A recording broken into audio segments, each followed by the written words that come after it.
ותעבור המנחה על פניו, והולן בלילה ההוא במחנה. ויקום בלילה ההוא, ויקח את שתי נשיו, ואת שתי שפחותיו, ואת 11 ילדיו, ויעבור את מעבר יבוק. ויקחם, ויעבירם את הנחל, ויעבר את אשר לו. ויוותר יעקב לבדו, ויאבק איש עמו עד עלות השחר. וירא כי לא יכול לו, ויגע בכף ירחו, ותקע כף ירך יעקב בהיאבקו עמו. ויאמר שלחני כי עלה השחר, ויאמר לא אשלחך כי אם ברכתני. ויאמר אליו מה שמך? ויאמר יעקב. ויאמר לא יעקב יאמר עוד שמך, כי אם ישראל, כי שרית עם אלוהים ועם אנשים ותוכל. וישאל יעקב ויאמר הגידה נא שמך. ויאמר למה זה תשאל לשמי? ויברך אותו שם, ויקרא יעקב שם המקום פניאל, כי ראיתי אלוהים פנים אל פנים, ותנצל נפשי.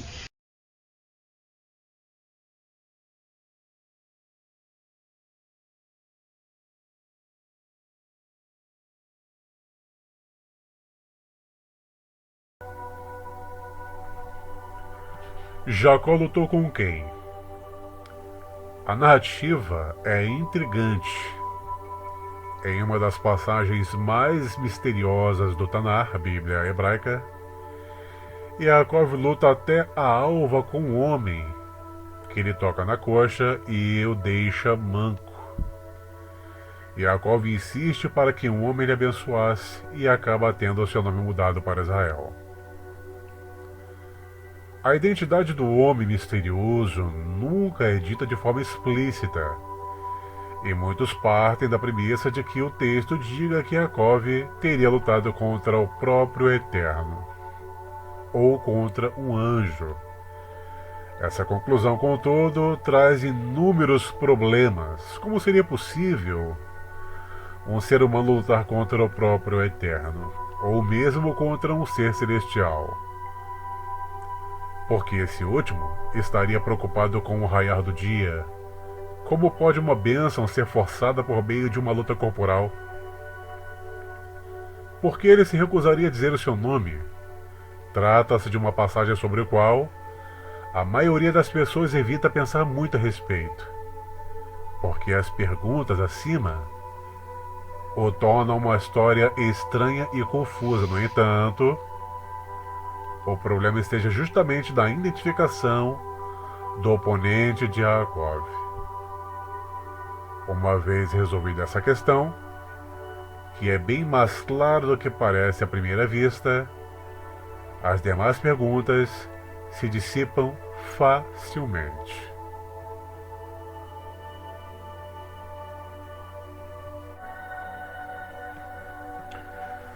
Para melhor compreender, é importante relembrar o contexto. Esav passou a odiar a Yaakov por causa da bênção que seu pai lhe dera, e disse consigo mesmo: estão próximos os dias de luto do meu pai, então matarei meu irmão Yaakov. Quando foram relatadas a Rivca as palavras de Esav, seu filho mais velho, ela chamou Yaakov, seu filho mais novo, e lhe disse: teu irmão Esav quer vingar-se de ti, matando-te. Agora, meu filho, ouve-me, parte, foge para junto de meu irmão Lavã. Em Harã habitarás com ele algum tempo, até que se passe o furor de teu irmão, até que a cólera de teu irmão se desvie de ti e esqueça o que lhe fizeste. Então te mandarei buscar, porque vos perderia os dois num só dia. Bereshit, Gênesis 27, 41 a 45.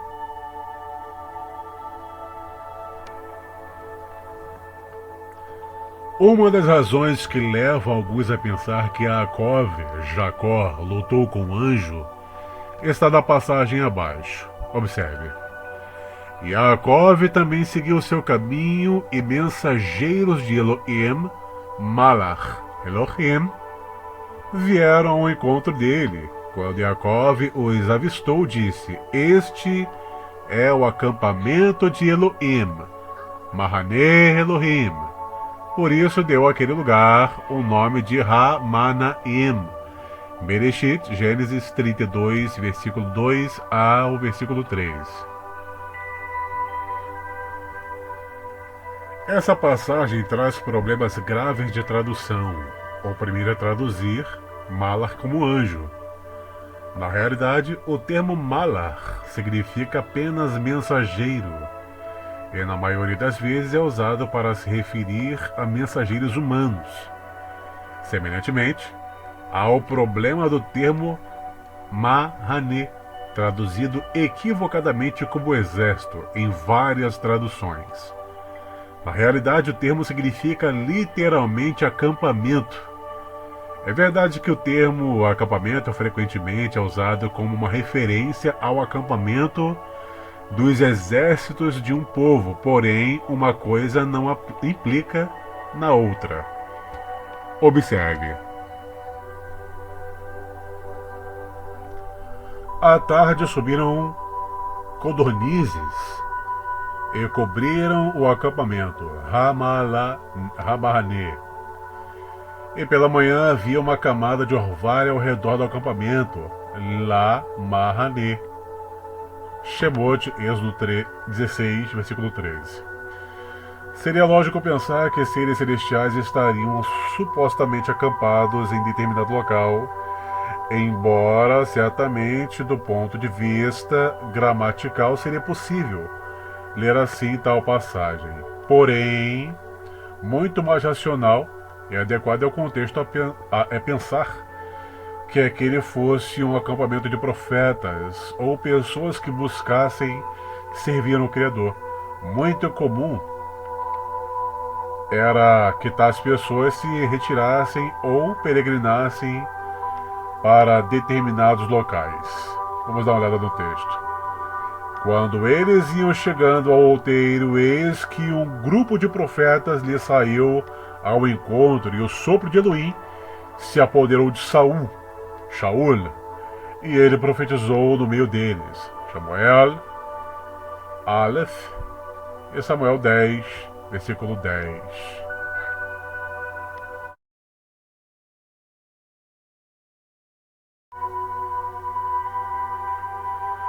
Bom, primeira coisa a ser observada aí, para o espectador, é essa parte que está em amarelo.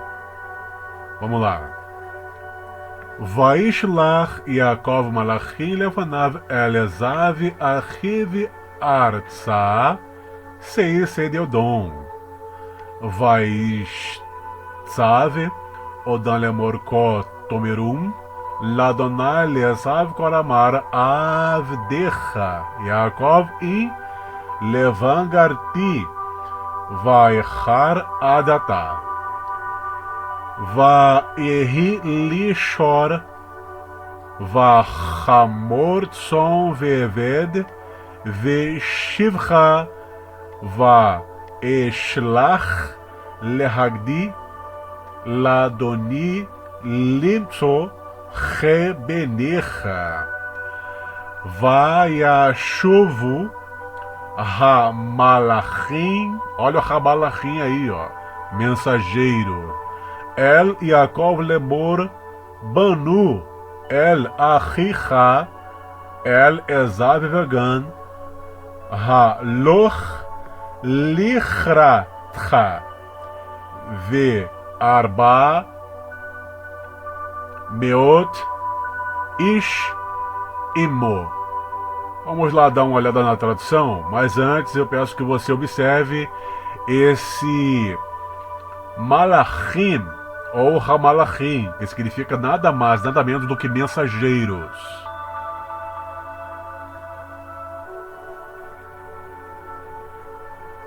Observe como as traduções aqui trazem o mesmo termo, malachim, como mensageiros.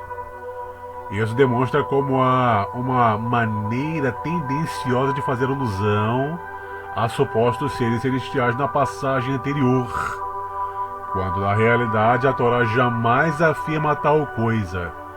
Observe primeiramente em hebraico o que está escrito aí, nesse texto aí. Vairá Yaakov meod, vai ser lo, vayachatz et ha'am asher ito, ve'et hatson ve'et habakar ve'ha gemalim lishne machanot. Vayomer in yavo esav el hamachade ha-achat ve'i kahu ve'aya ha-machane ha-nishar lifleta.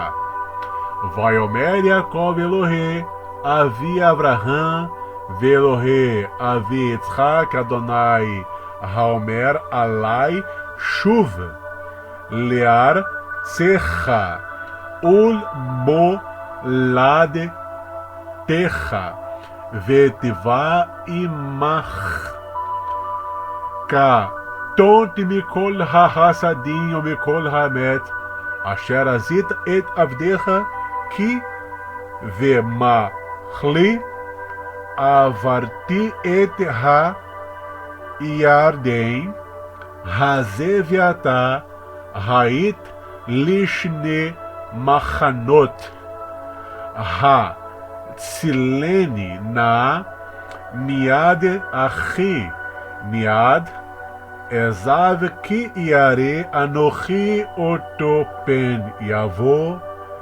vehi kani en al banim veata amarta atav ativ imach vezamti et zaracha kechol hayam asher lo yezafer merov.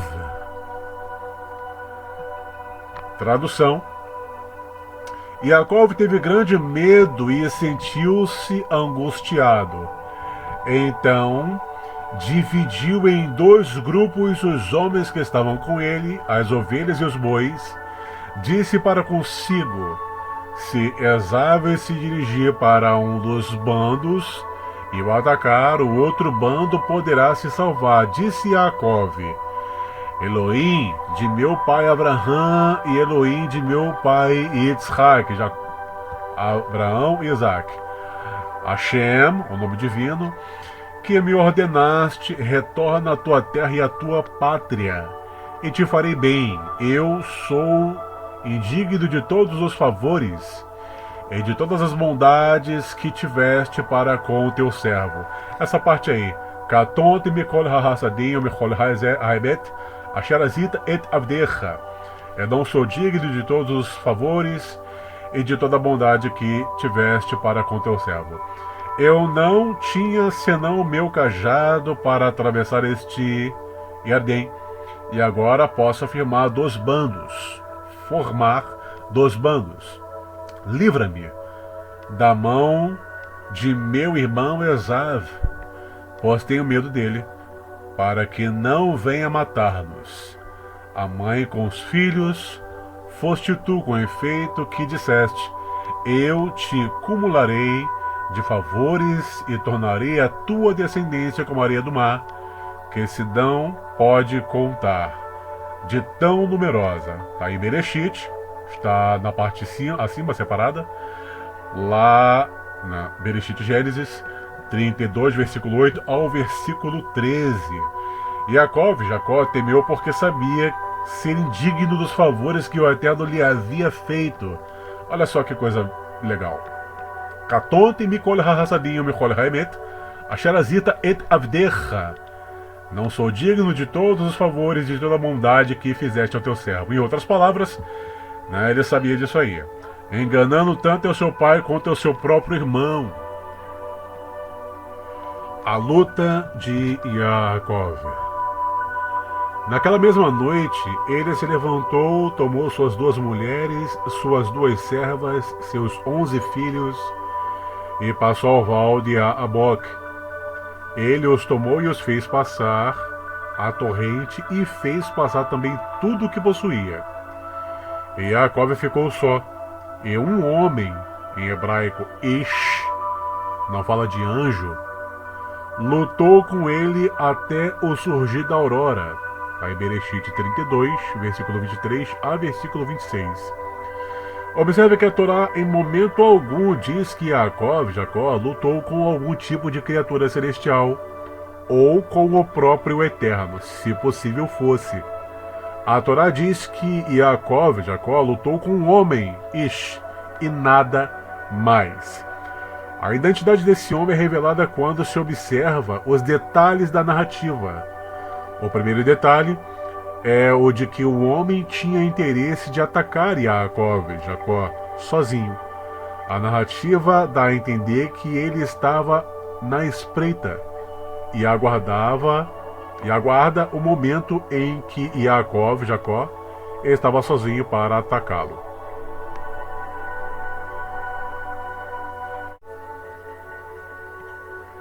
Vendo que não o dominava, alcançou Vaigar, a articulação de sua coxa, e a coxa de Jacob se deslocou enquanto lutava com ele. Tá aí o texto. O homem tinha a intenção de ferir Jacob. Quando percebeu que estava perdendo a luta, o homem então golpeia a articulação da coxa de Jacob.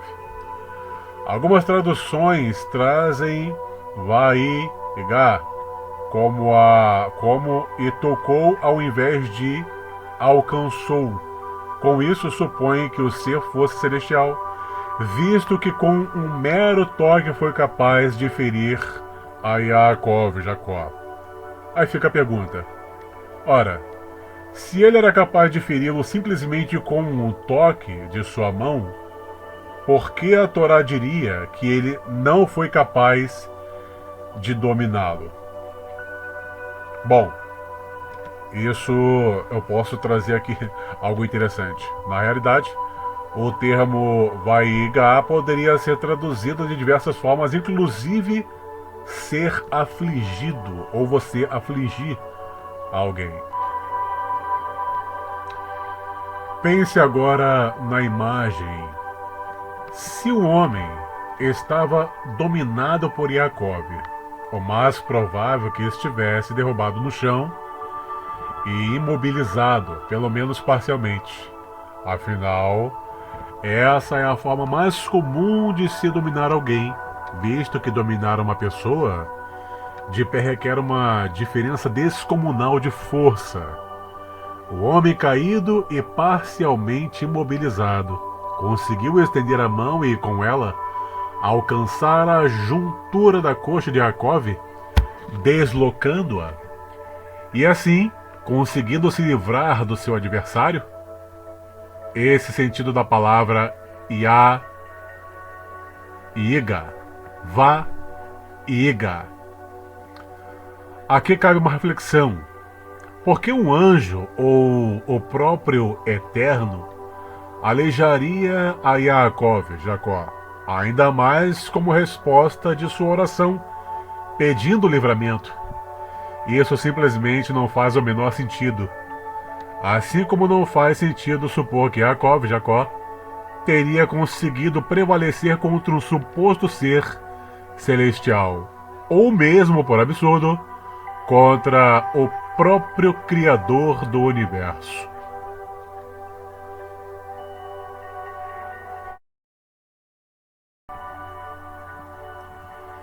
E disse: deixa-me ir, pois já rompeu o dia. Mas Jacó respondeu: eu não te deixarei se não me abençoares. Aí está a passagem em Bereshit. A preocupação do homem com o romper do dia é uma segunda pista para sua identidade. Por que o homem queria sair antes do romper do dia? A resposta é simples. O homem atacava Yaakov no escuro, porque não queria ser reconhecido.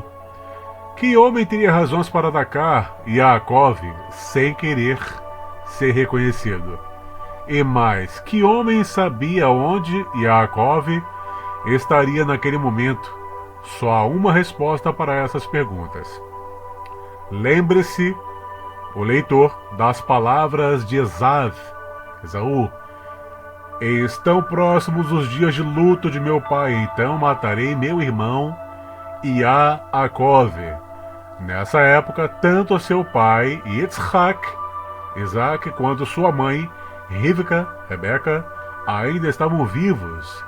E Esaú sabia que caso matasse Yaakov, cairia na desgraça de seus próprios pais, além, é claro, do impacto que isso poderia causar sobre sua própria herança. Teria Esaú, ao saber do retorno de seu irmão, desejado, subido a espreitar e aguardando um bom momento para matá-lo em segredo? Essa hipótese é bastante provável, mas carece ainda de algumas provas.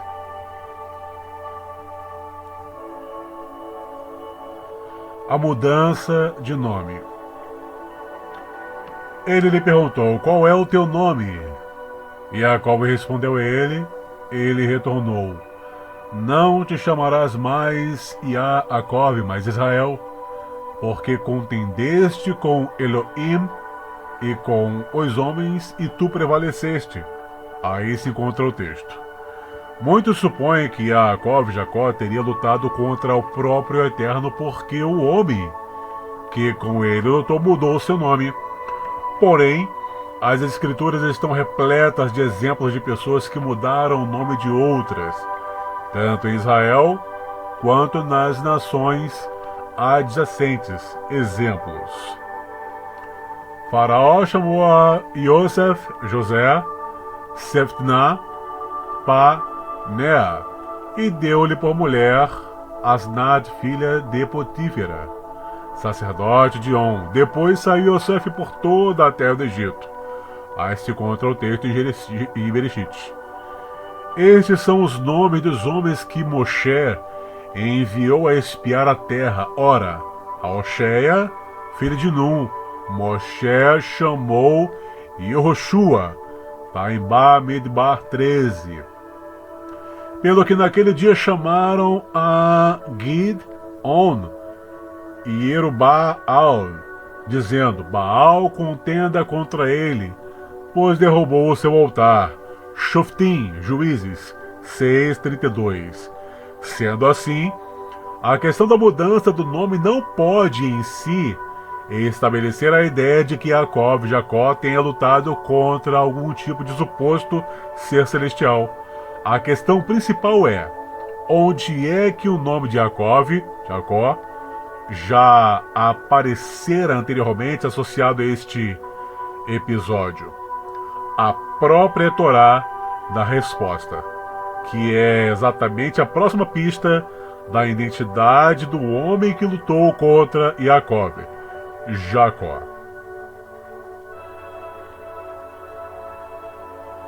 Esav retornou. Com razão se chama Yaakov. É a segunda vez que me enganou. Vaiá a Kevni. Ele tomou meu direito de primogenitura, e eis que agora tomou minha bênção, mas acrescentou: não reservaste nenhuma bênção para mim, em Bereshit 27:36. O trocadilho de Esav se deve ao fato de que o termo Akev, no hebraico calcanhar, é usado também para se referir a enganar, como por exemplo, no português temos a expressão passar a perna, a partir da palavra perna. Observe o termo. Que cada um se guarde do seu próximo, e não confieis em nenhum irmão, porque todo irmão só quer enganar completamente. Akov e Yaakov. e todo próximo anda caluniando. Irmiarro 9, versículo 3.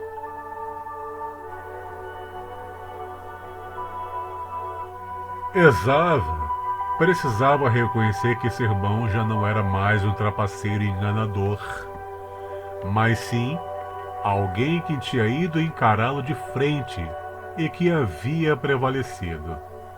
Esav, ao mudar o nome do irmão, reconhece o fato. Muitos não reparam que a passagem não diz que Jacó lutou com o Eterno, e sim que prevaleceu na luta que envolvia o Eterno e homens. Ou seja, o texto não diz que Jacó lutou fisicamente contra o próprio Eterno e prevaleceu, algo que, além de impossível, seria uma terrível blasfêmia. O ato de Jacó desejar dele uma bênção também é um indício adicional da identidade do homem, visto que a principal divergência entre Jacó e Esav se dera exatamente em cima de uma bênção.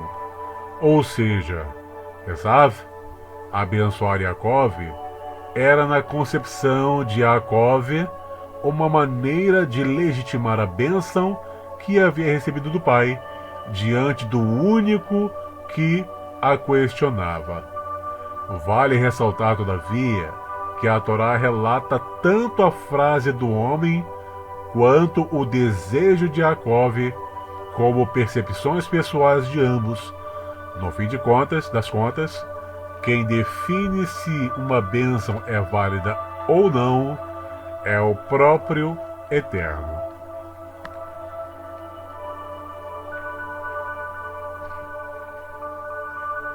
E Jacó faz uma pergunta: revela-me o teu nome, por favor.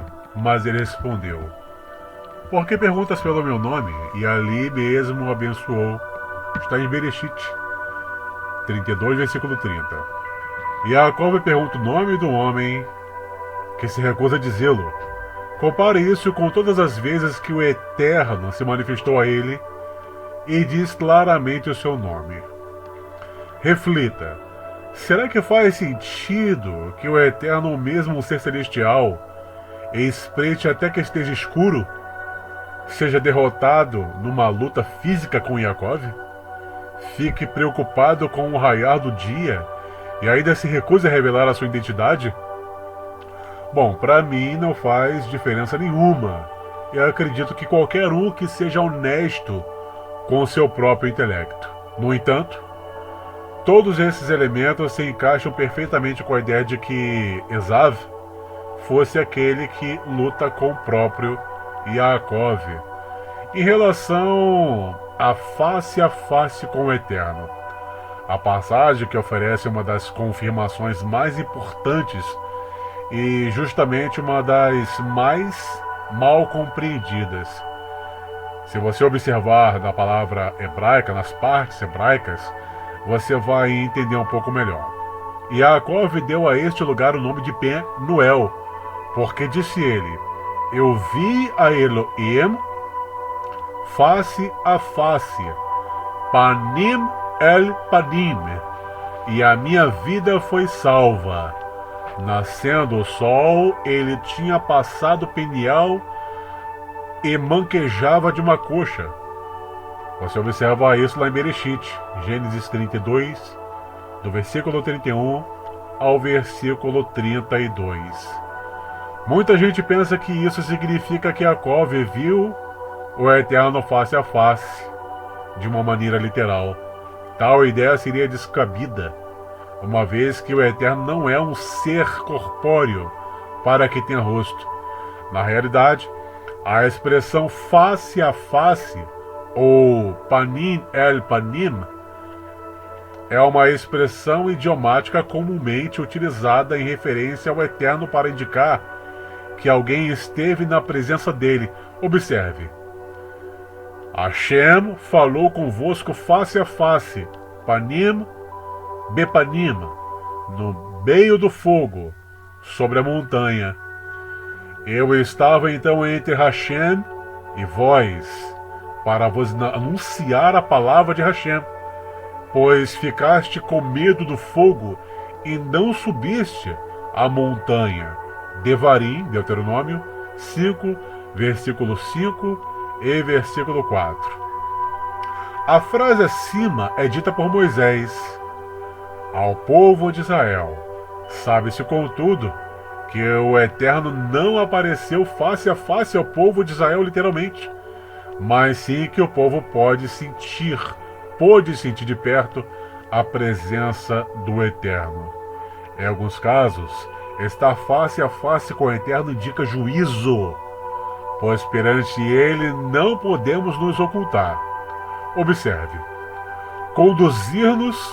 conduzir-vos-ei ao deserto dos povos, e ali face a face, panim el panaim, convosco vos julgarei, como julguei vossos pais no deserto, na terra do Egito, assim vos julgarei a vós, oráculo de Adonai. Ezequiel 20, versículo 35 ao versículo 36. O texto se refere ao exílio, que de fato ocorreu. É dito que o Eterno estaria com o povo face a face, no sentido de que o julgaria bem de perto.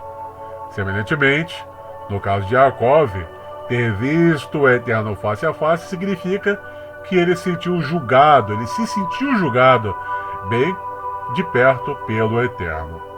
E Jacob foi confrontado com sua própria transgressão, com os seus temores, com aquilo do que estava fugindo, a saber, do seu próprio irmão. O próprio Jacob deixa claro, mais adiante na narrativa, que a frase não é literal, como obviamente não poderia ser. Agora que o manto está sendo revelado. Mesmo tendo saído vitorioso de seu confronto com seu irmão, que procurava lhe tirar a vida, Jacob ainda temia. Ele sabia que seu pequeno grupo, composto por menos de 20 pessoas, jamais seria páreo para os 400 homens do seu irmão. Vamos continuar. Mas Esav, correndo ao seu encontro, tomou em seus braços, arrojou-se-lhe ao pescoço e, chorando, o beijou. Quando ergueu os olhos e viu as mulheres e as crianças, perguntou: quem são esses contigo? Jacob respondeu: são os filhos com que Elohim gratificou teu servo.